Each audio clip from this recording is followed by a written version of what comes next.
পানি পানি করে যেদিন কাঁদব মোরা হাসরে,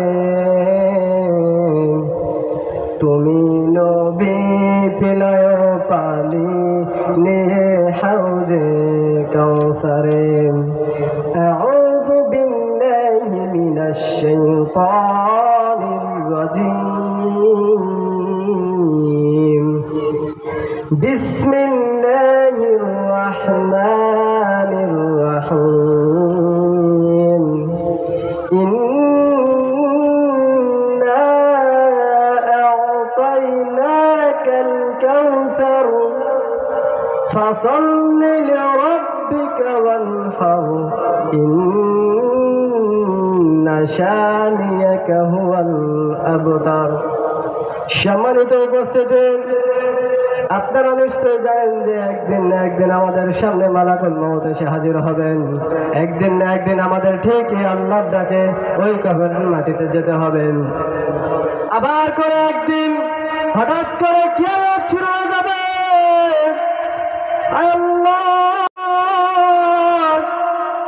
কিয়ামতের মাঠে আমাদের তো কেউ থাকবে না। আমাদের পিতা মাতা চিনবে না, সন্তান পিতা মাতাকে চিনবে না। আল্লাহ, মানুষের ওই আমলটুকু ছাড়া আর কিছুই থাকবে না। কিয়ামতের মাঠে পানি পানি করে যেদিন উম্মতের দল কান্নাকাটি শুরু করবে, আল্লাহ কোথাও পানি পাবে না। আমার আল্লাহর রাসূল বলেছেন, ওহে সাহাবীরা, শোনো শোনো শোনো, তোমরা উত্তেজিত হয়ে না। আমি আমার উম্মতের জন্য হাউজে কাউসার রেডি করে রেখেছি। আমি আমার উম্মতের জন্য হাউজে কাউসার রেডি করে রেখেছি।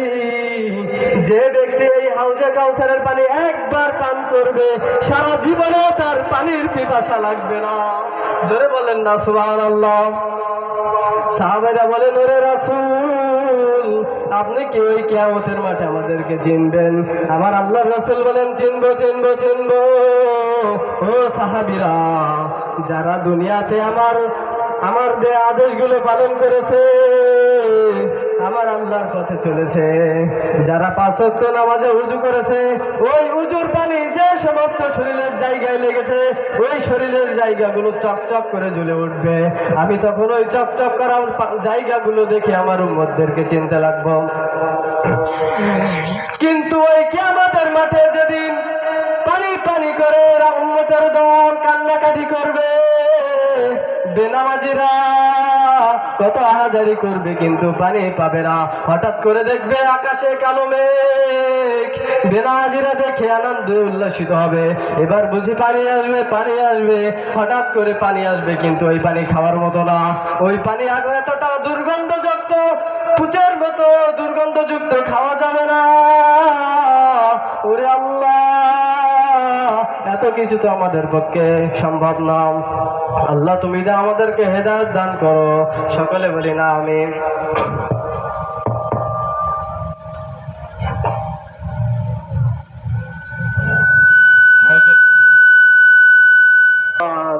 এতটা ভয়ঙ্কর, আমাদের পক্ষে তা সম্ভব না। সূর্যের তাপ এত নিচে আসবে যে মাথার ঘেনুগুলো টকবক করে জ্বলতে থাকবে।